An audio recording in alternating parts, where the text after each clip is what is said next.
"You're clearly delusional," Leonard said, his voice echoing through the conference room as every pair of eyes turned toward me. "Desperate women like you always make things up." The words hit me like a physical blow, but I kept my expression neutral.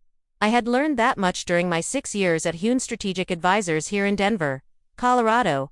Never let them see you break. "My name is Tiana Brooks, and I am 32 years old.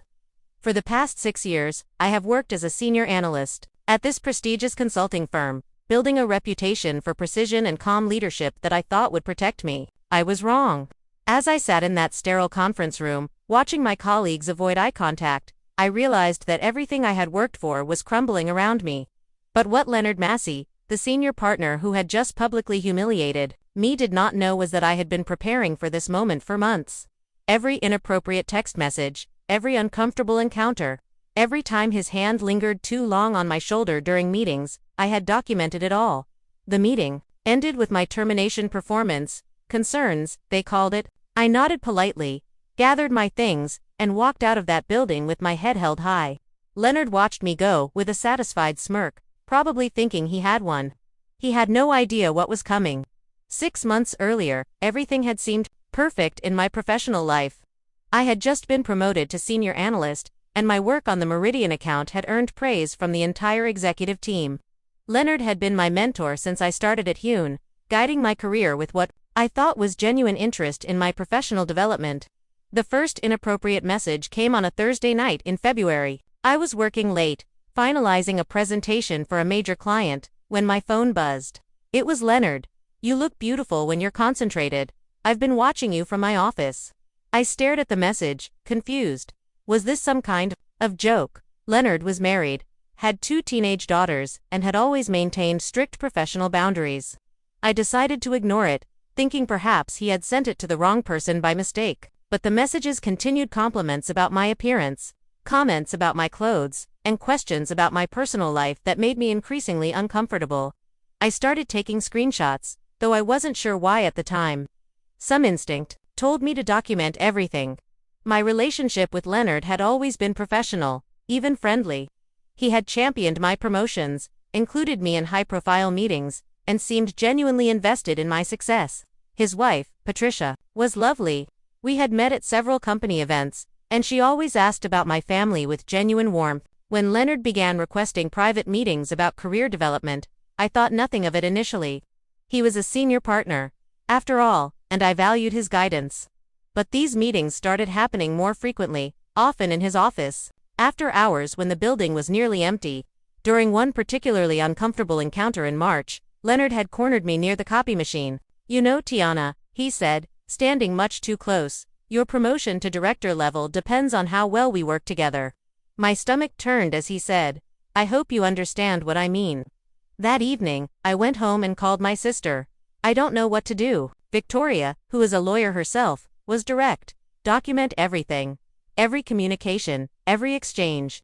You'll need evidence if it gets out of hand." I regret not listening to her sooner. My phone buzzed with another inappropriate message from Leonard on a rainy Tuesday in April, and this time it was explicit, with a photo I never wanted to see and words that made my hands shake as I read them. I took a screenshot right away, adding it to the growing file on my phone, and by this time I had over 300 documented instances of harassment over 4 months. Voicemails left on my direct line, text messages sent at all hours, and detailed notes about every uncomfortable encounter.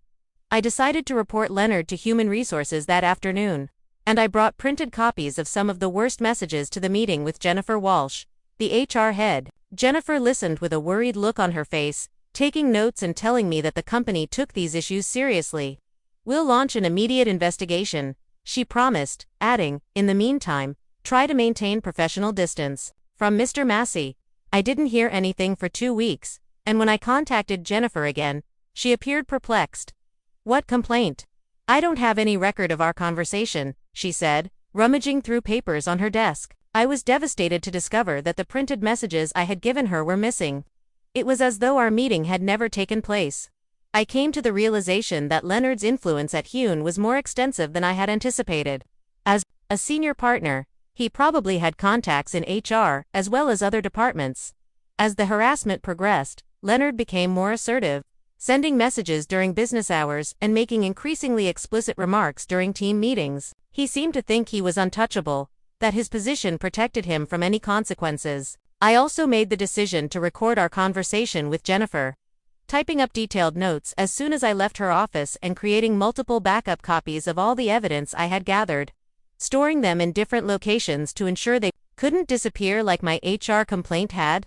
Leonard showed up in my cubicle one Friday night as I was about to leave the office. "Tiana, I need to see you in my office," he said in a tone that left no space for interpretation. In his office, with the door closed, Leonard made it very evident what he wanted. "Your career at this firm depends on your cooperation," he said, in a low, menacing voice. "I believe you know what that means." I got up slowly, my heart racing. "I understand perfectly," I said, my voice more composed than I felt. I copied everything that weekend, including every voicemail, screenshot, and note I had taken, arranging them chronologically to create an unquestionable record of Leonard's actions. I also looked up the email addresses and backgrounds of Hyan's board of directors members. Even though I knew that Monday might be my last day, I was prepared for whatever Leonard threw at me because he had completely underestimated me, and that would be his undoing. On Monday morning, I received a foreboding email in my inbox that read, "Conference Room B9, mandatory attendance." Jennifer Walsh from HR signed it, but something didn't feel right because Leonard's fingerprints were all over it. I had spent the weekend getting ready for battle, but I wasn't prepared for the ambush that lay ahead. The setup screamed intimidation, and when I walked into the conference room, Leonard was already there with Jennifer and two other senior partners I hardly knew, Thomas Crawford and David Harrison. Allegations against me. Leonard sat back in his chair with a faint smile playing at the corners of his mouth. He was enjoying this. "Tiana, please sit down," Jennifer said in a formal, cold tone that was entirely different from our previous conversation that she had somehow forgotten. "We need to discuss some serious allegations that have been brought to our attention." My stomach dropped. "We have discovered that you have been making unfounded allegations against Mr. Massey," Jennifer added, reading from a prepared statement. "False accusations. I have proof of everything. This behavior is wrong and goes against our company's code of conduct." I felt the room spin. "Documentation can be created," Leonard said with a seamless interruption. "I've witnessed desperate women do this before." The words "desperate women" struck me like a slap. David Harrison and Thomas Crawford nodded along, obviously having already been briefed on Leonard's version of events. I realized that this entire meeting was set up to discredit me before I could present my evidence further. Desperate women is what they do when they realize their career isn't progressing as quickly as they'd hoped. I made a split-second decision. That would alter everything. Jennifer said, "I want to see this alleged documentation," and she held out her hand. This was the trap. If I offered them my evidence right away, they could say it was fake. And if I didn't, they could use my rejection against me. "I don't have it with me," I said with ease, "but I can bring it tomorrow." Leonard grinned broadly. "You don't, of course, because it doesn't exist. These charges are... That's Tiana you're making. False allegations of harassment have the power to ruin reputations and careers, according to David Harrison. At Hoon, we cannot put up with such conduct." The irony was oppressive. While Leonard sat smugly across from me, having done just that to me, and, I'm sure, countless other women, I was being lectured about ruining careers, Jennifer declared, "We're putting you on administrative leave while we conduct a thorough investigation. You will have to turn in your laptop and company phone right away." They were denying me access to the evidence on my work equipment, which made my heart race. However, I backed everything up to my personal accounts weeks ago because I had foreseen this transition. Calmly, I moved my laptop and business phone across the table and remarked, "I understand." Leonard bent over. Playing the wounded mentor, he shook his head sadly and said, "Tiana, I want you to know gives me no pleasure. I've always tried to support your career here, but when someone makes false accusations..." Thomas Crawford was observing me with an odd look as I collected my personal belongings. He didn't appear to be totally persuaded by Leonard's performance, in contrast to the others. That insight was put away for later. I felt the weight of everyone's looks as I made my way to my desk to gather my belongings. Clearly, word had gotten out about the meeting, and as I walked by, my coworkers were whispering to each other. Some appeared empathetic, while others seemed to think I had received my just desserts. I packed my personal stuff carefully at my desk, making sure to reach for my insurance policy and a tiny external drive that was concealed in my drawer. I gave myself permission to feel a little real emotion as I packed the final box into my car. I lost 6 years of my life. However, Leonard had made a critical error. He believed that by ruining my career, I would be silenced. Rather, it had allowed me to share my tale without worrying about the repercussions on my career. I opened my laptop and stared at the folder, with more than 300 screenshots that night while I was sitting in my apartment. Although the evidence was incriminating, I had to use it strategically. The game wasn't over, even if Leonard had outwitted me at Hune. My sister Victoria had been my rock during this nightmare, so I contacted her. She questioned incredulously, "After what he did to you?" "Technically, I'm on administrative leave, but we both know how ends," I responded. Victoria, who focused on employment law at her Chicago-based firm, was silent for a while before asking, "Victoria, I need your legal advice. What's my best move here?"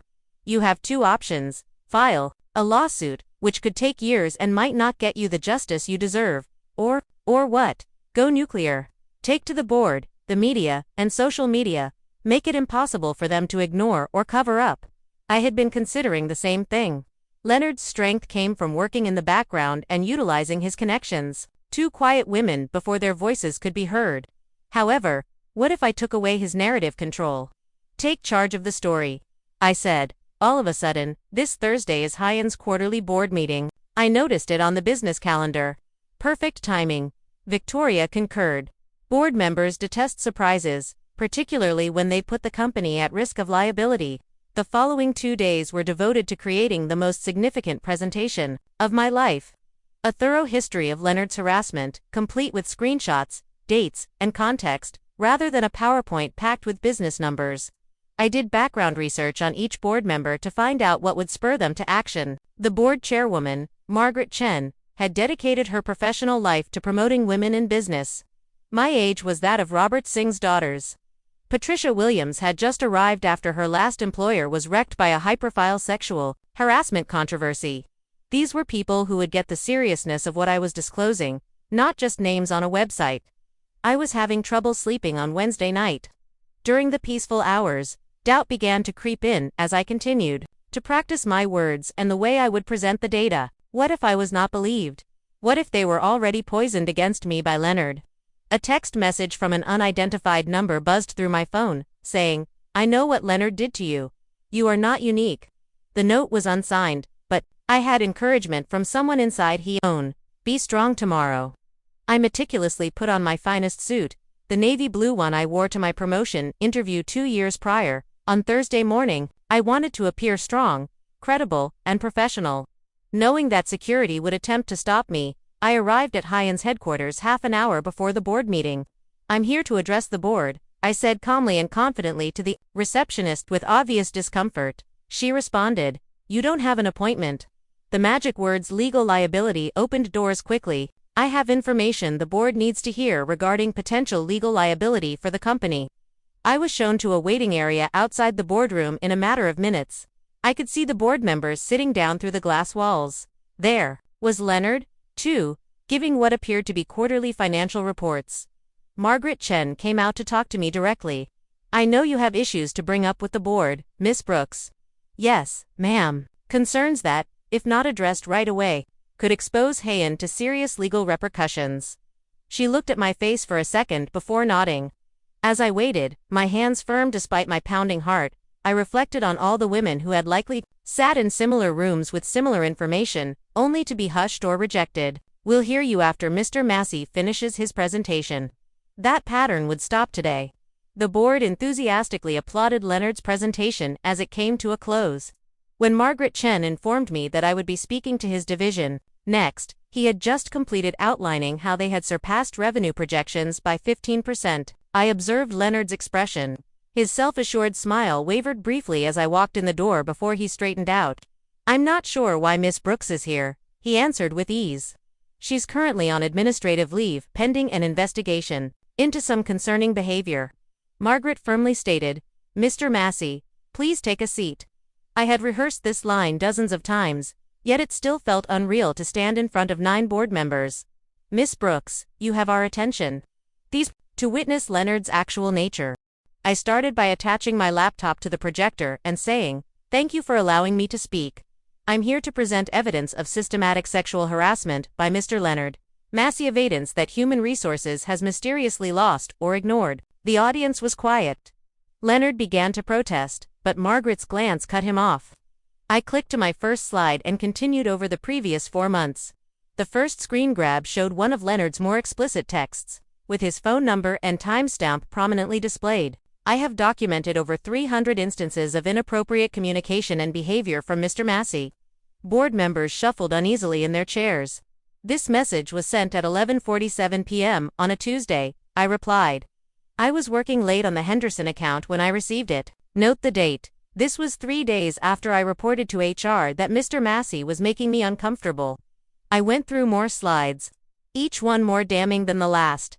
An intricate timeline detailing how Leonard's behavior escalated after I attempted to set boundaries, voice messages that were meticulously transcribed word for word, and photos that Leonard had sent that I had to carefully obscure for the presentation. Leonard had a pallid face. His voice cracked slightly as he replied, "This is obviously a fabrication.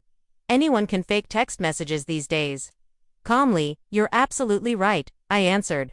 "That's why I also have the original messages on my phone, complete with metadata that can be verified by any digital forensics expert." Robert Singh bent over. "Miss Brooks, you mentioned that HR lost your complaint." Then Patricia Williams, who had been taking thorough notes, glanced up sharply. "Yes, sir. I met with Jennifer Walsh, provided printed copies of evidence, and filed a formal complaint. 2 weeks later, when I followed up, she claimed to have no record of our meeting or the evidence I provided. That's allegation against our HR department. Which is why I documented that conversation as well," I continued, navigating to a different PowerPoint that included my typed meeting notes, replete with timestamps and dates. Except for the sound of keyboards taking notes, the room was completely quiet. Leonard sat motionless, all of his former assurance gone.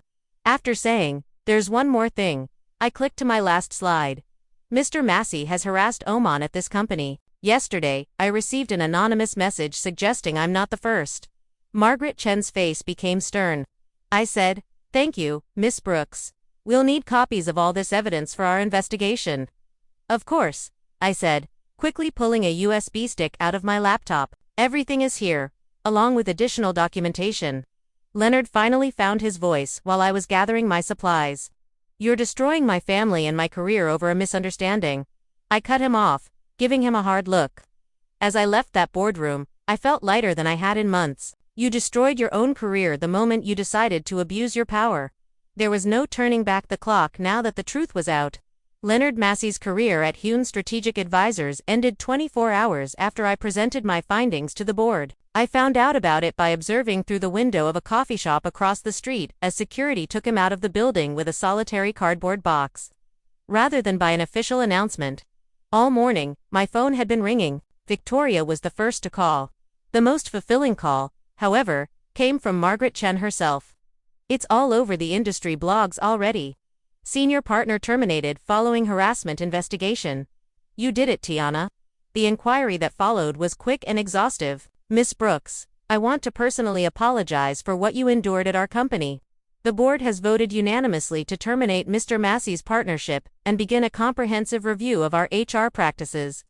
In order to review her handling of my initial complaint, Jennifer Walsh was put on administrative leave. In less than a week, 2 more women shared their own accounts of Leonard, their bravery strengthened by the realization that someone had at last been taken seriously. Leonard made one final attempt to steer the conversation by saying, via his attorney, that he was the target of a well-planned assault by irate workers. However, the evidence was too comprehensive, precise, and convincing for anyone to doubt its veracity. News stories about the case focused on the text message that had sparked it all. The first offensive remark about my appearance while working late, legal professionals commended my documentation's thoroughness, describing it as a model case for establishing harassment. I got an unexpected phone call 3 weeks after Leonard was fired, and it completely changed the course of my career. The caller identified herself as Rebecca Morrison, a senior partner at one of Hyan's main rivals, Pinnacle Risk Solutions. "Miss Brooks, I've been following your situation closely," she responded. The offer she made was astounding. Director of Risk Strategy, A job 2 levels above what I had held at Hune with a 40% pay raise. What you did took incredible courage, and frankly, it's exactly the kind of integrity we value at Pinnacle. The respect in her voice, however, was more important than the cash or the title.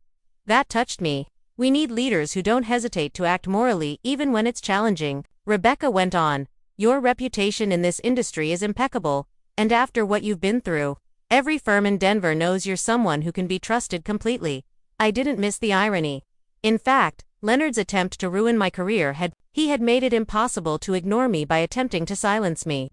My tale had become widely known in the consulting profession, and I was now perceived as someone with unwavering integrity rather than as a nuisance.